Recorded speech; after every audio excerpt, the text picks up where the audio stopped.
কোষে দেখি 3-এর 1 নম্বর এর একটা প্যাটার্ন দেখাচ্ছে। 1 নম্বরে আমি বি এরটার থেকে ধরছি, বি এরটা একদম সোজাভাবে বলছি, 4p প্লাস 32 ইজিক্যাল টু 0। এবার সোজা ভাষায় আগের বছর আমরা শিখেছি যে এখানে বা লিখতে হয়, এখানে 4p যেরকম থাকে থাকলো, আর ইজিক্যাল টু সাইনটার এপারে চলে যায় যে প্লাস 32টা, প্লাস 32টা যদি এরকম হয়ে যায় 0 বিয়োগ মাইনাস 32, মানে কি, মানে প্লাস 32টা যদি ওপারে যায় প্লাস হয়ে যাবে, ওপারে গেলে মাইনাস, মাইনাস যদি এপারে থাকে ওপারে গিয়ে প্লাস হয়ে যাবে, আবার ভাগ যদি থাকে তাহলে গুণ হয়ে যাবে, গুণ থাকলে ভাগ হয়ে যাবে, যা যা থাকবে তার উল্টো উল্টো হবে, একদম সোজা বিষয়। তাহলে 4p ইজিক্যাল টু মাইনাস 32 আসছে। তাহলে পি এর ভ্যালুটা এবার এবার গুণ আছে, এই যে 4 গুণ আছে, 4 পি এর সাথে গুণ অবস্থায়, গুণ থাকলে ওপারে গেলে ভাগ হয়ে যাবে। আচ্ছা ঠিক আছে, তা ভাগ করে দিই, তাহলে -8 বেরোলো ভ্যালু। এইভাবে আমরা এই প্যাটার্নের অঙ্কগুলো করবো। আমি আরেকটা দেখাই, তাহলে সবার বুঝতে সুবিধা হবে। যেমন ধরো এফেরটা টি ইজিক্যাল টু 8 আর 12t, মানে মেন কথা হচ্ছে আমাকে একদিকে ওই পি বা টি বা এ বা বি এগুলো রাখতে হবে, আরেকদিকে নাম্বারটা রাখতে হবে। দেখো এই অঙ্কটাতেও করেছি, পি বা টি এর ভ্যালুগুলো একদিকে আছে আর আরেকদিকে নাম্বারগুলো আছে, মানে দুপাশে দুটো থাকতে হবে। তাহলে কী করবে, এই 12টি মাইনাস আছে, এই মাইনাসটাকে ওই দিকে নিয়ে গেলে প্লাস হয়ে যাবে, প্লাস 12টি লিখে দেবো বা লিখে, আর এদিকে 8টা 8-এর জায়গায় থাকলো, মানে 8 কিন্তু ওই পারে যায়নি, 12টি মাইনাসটা ওই পারে চলে গিয়ে প্লাস হয়ে গেল, হয়ে গেল। আরে একটা টি আর 12টা টি যোগ করলে হবে 13টা টি, আর এদিকে থাকবে 8, তাহলে টি ইজিক্যাল টু 8 ভাগ 13। বোঝা গেল এফের অঙ্কটা? এফের অঙ্কটা আশা করি সবার বোঝা গেছে। 8 ভাগ 13 কেন হলে, এটা গুণ আছে টি এর সাথে, তাই জন্য 8 ভাগ 13 হয়ে গেল। এইবার সবাই আশা করি একটু একটু বুঝতে পারছে অঙ্কগুলো। তো আমি প্রত্যেকটা অঙ্ক করছি, যাদের অসুবিধা হয় তারা বলবে কমেন্টে। 9y is equal two 18 is equal two 0, তাহলে 9y, আবার 18টা ওই পারে চলে যাবে, 18টা ওই পারে চলে গেলে -18 হয়ে যাবে, কারণ এখানে +18 ছিল, একদম সোজা বিষয়, +18 ছিল, আমি ওই পারে পাঠিয়ে দিলাম। তারপর এখানে ওয়াইটা থাকবে আর 9টা গুণ ছিল ওই পারে গিয়ে ভাগ হয়ে যাবে, 18 ভাগ 9 মানে 2 -2, ঠিক আছে। এইভাবে আমরা প্রত্যেকটা অঙ্ক করতে পারবো। আমি তোমাদের একটা অঙ্ক করতে দিচ্ছি, আমি জিএরটা করিয়ে দিচ্ছি, এরপরে আর অঙ্কগুলো বাদবাকি অঙ্ক তোমরা করবে, বাদবাকি একটা বা দুটো পড়ে আছে সেটা তোমরা করবে। আচ্ছা, আরেকটা অঙ্ক আছে, না জি না সি এরটা করাই, কারণ হচ্ছে জিএরটাও করিয়ে দেবো দরকার হয়, এইটা কারো কারো মাথায় কম ঢুকবে একটু, তো আমি ভালো করে বুঝিয়ে দিচ্ছি। 0 এবার গুণ আছে তো এখানে 11, তাহলে 11টা গিয়ে ভাগ হয়ে যাবে, শূন্যকে যাই দিয়ে ভাগ করো সেটা 0 বেরোয়, অ্যান্সার বেরিয়ে গেল, ঠিক আছে। এটা অনেকে একটু অসুবিধা হয়, তাই জন্য আমি করিয়ে দিলাম, এবং ডিএরটাও করিয়ে দিচ্ছি। ডিএরটা হচ্ছে 5m - 3 ইজিক্যাল টু 0, তাহলে কি আবার সেমভাবে m ইজিক্যাল টু 3 এদিকে চলে এলো, এমটা রাখলাম, তা 3/5 হয়ে গেল। কেন হলো বলো তো, কারণ আবার বোঝাচ্ছি যে এই +3 এ -3 ওপারে চলে গেছে, +3 হয়ে গেছে, এমটা এদিকে ছিল 5-এর সাথে গুণ, 5টা এসে ভাগ হয়ে গেছে, তাহলে এমের ভ্যালু বেরিয়ে গেছে 3/5। সোজা লাগছে আশা করি, এতগুলো অঙ্ক দেখার পর আশা করি সোজা লাগছে। একটা অঙ্ক জিএরটা যেটা তোমরা বাড়িতে করো, অসুবিধা হলে আমাকে জানিও। আচ্ছা, এইবার আমরা এই পেজটা সরিয়ে দিই, এই পেজটা সরিয়ে আমি এবার যে অঙ্কগুলো করবো সেগুলো হচ্ছে 2-এরগুলোই ঢুকবো আমরা।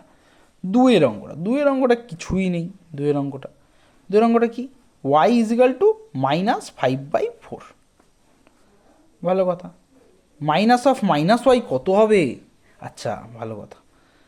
তো এইটার থেকে এখানে আসছি আমি, যে লেখো -y, এবার কি মাইনাস মাইনাসের কি প্লাস ওয়াই হয় না, প্লাস ওয়াই লিখে দাও। আচ্ছা +y, কিন্তু ওয়াইয়ের ভ্যালু তো দাদা -4, তাহলে ওয়াইটার ভ্যালুটা ব্র্যাকেটের মধ্যে রেখে দাও, আর এই মাইনাস আর প্লাসে গুণ করলে -5/4, ব্যাস সোজা। তাহলে প্রথমে কী করলাম, এই মাইনাসে মাইনাসে প্লাস করে আমি প্লাস ওয়াই লিখলাম, কিন্তু এর ভ্যালুটা মাইনাসে আছে, এর ভ্যালুটা মাইনাসে আছে, তাই প্লাস ওয়াইয়ের জায়গায় ওয়াইয়ের জায়গায় আমার বসাতে হবে ব্র্যাকেটের মধ্যে মাইনাসে প্লাসে মাইনাস। আর এটা যেন মনে থাকে, মাইনাসে প্লাসে মাইনাস হয়, প্লাসে প্লাসে প্লাস হয়, মাইনাসে মাইনাসে প্লাস হয়, আর প্লাসে মাইনাসে মাইনাস হয়। আচ্ছা, এই জিনিসটা যে হয় না, এটা গুণ আর ভাগের বেলা হয়। মানে যখন দুটো সংখ্যার মধ্যে এই যে এটার সাথে আছে, মাঝখানে আসলে গুণ আছে, এখানে এক আছে, ঠিক আছে, মানে এই গুণ আর ভাগ থাকলে এটা হয়, নয়তো এটা কখনোই হবে না, ঠিক আছে। তো 2 অঙ্কটাও সবাই দেখে নিল।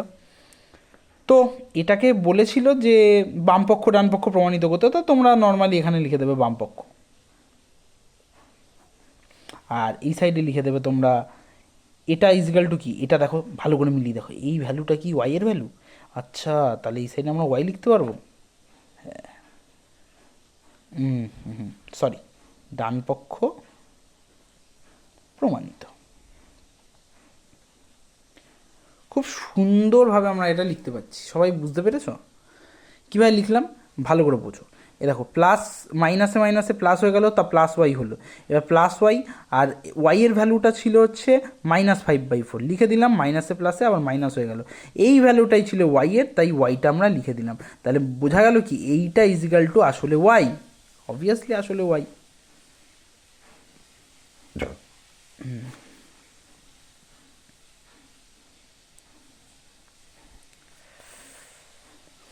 ঠিক আছে, এবার আমরা 3-এর অঙ্কগুলো করব।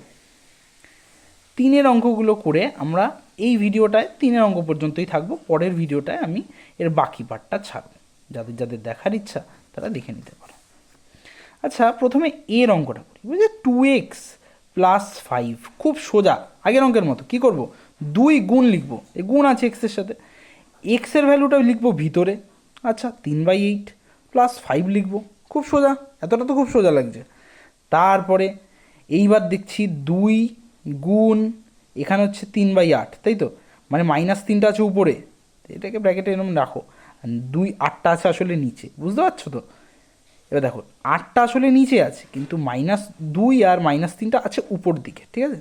তো একদম সোজা ভাষায় আমরা 2 দিয়ে আর 4 দুগুণে 8 কাটবো, তাই এখান থেকে দেখতে পাবে -3/4 + 5, তারপর অ্যান্সারটা কি বেরোবে, মানে 5 থেকে 3-এর 4 বিয়োগ হবে, কি হবে, 5 থেকে 3-এর 4 বিয়োগ। এই অঙ্কগুলো আমরা কীভাবে করি, এই যে এই অঙ্কগুলো আগের বছর শিখেছি, তাহলে 5×4 হবে 20, বিয়োগ আছে মাঝখানে লিখলাম, 3 আছে লিখলাম, ভাগ লিখলাম, নিচে ছিল 4 লিখে দিলাম, কি বললাম, 5×4 20, বিয়োগ লিখলাম, -3 লিখলাম, আর 4 লিখে দিলাম, যেহেতু নিচে 4ই ছিল, 17/3 হয়ে গেল। বোঝা গেল গোটা? ঠিক আছে।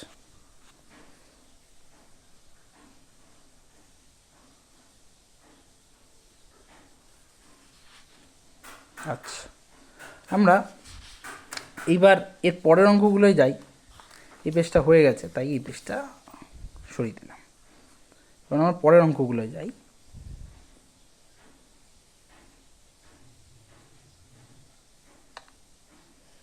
আচ্ছা, পরের অঙ্কগুলো কি, পরের অঙ্কগুলো একদম সোজা। কি, আচ্ছা, পরের অঙ্কগুলো ছিল একটা বিয়ের অঙ্ক, বিয়ের অঙ্কটা ছিল x + 3/8, একদম সোজা জিনিস। তাই এটার ভ্যালু কত, -3/8, আর এটার ভ্যালু কত, এটা বলে দিয়েছিল, দেখো অঙ্ক, দেখো অঙ্ক বলে দিয়েছিল যে এটার ভ্যালু -3/8।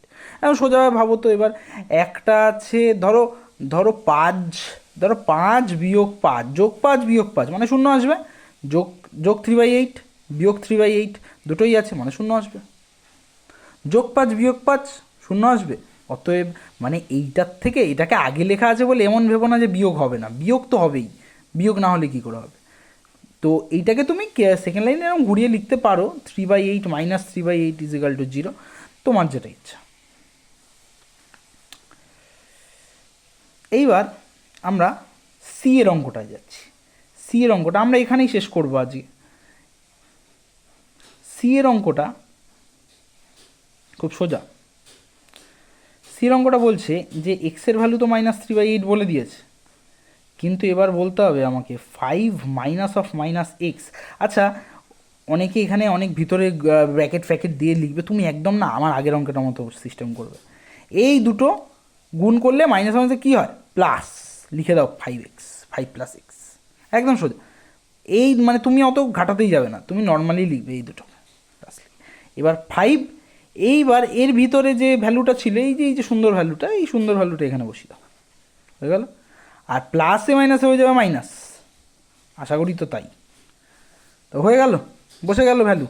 এইবার 5 8 হবে 40, বিয়োগ হবে 3 বসবে, 8 বসবে, এই যে অঙ্কটার মতো। এই যে দেখো কী হয়েছিল, 5 4 হয়েছিল 20, 20 বিয়োগ লিখেছি, 3 লিখেছি, নিচে 4 ছিল 4 লিখে দিয়েছি, ব্যাস সেম জিনিস। 5 8 হবে 40, 5 8 40, 40 মাঝখানে যাচ্ছে বিয়োগ, বিয়োগ লিখবো, 3 লিখবো, ভাগ লিখবো, 8 লিখবো, কেন, আর নিচে 8 আছে। তো 37 থেকে 3 বাদ দিলে হয়ে গেল, মানে সরি 40 থেকে 3 বাদ দিলে 37। তো এইখানে অঙ্ক শেষ, ঠিক আছে। এই যে ভ্যালুগুলো প্রত্যেকটা বেরোচ্ছে, এবার পরীক্ষার সময় উত্তর লিখবে, কিন্তু বলবে না স্যার লেখায়নি। আর চ্যানেলটাকে সাবস্ক্রাইব করে দিও, লাইক করে দিও ভিডিওটায়। আর এই অঙ্কগুলোর সেকেন্ড পার্টটা, মানে বাকি পার্টের অঙ্কগুলো 4 থেকে, আমি কমেন্ট করো, পরের ভিডিওতে দিয়ে দেবো। এটা লং ভিডিও যাচ্ছে, তো আমি পরের ভিডিওটা দেবো।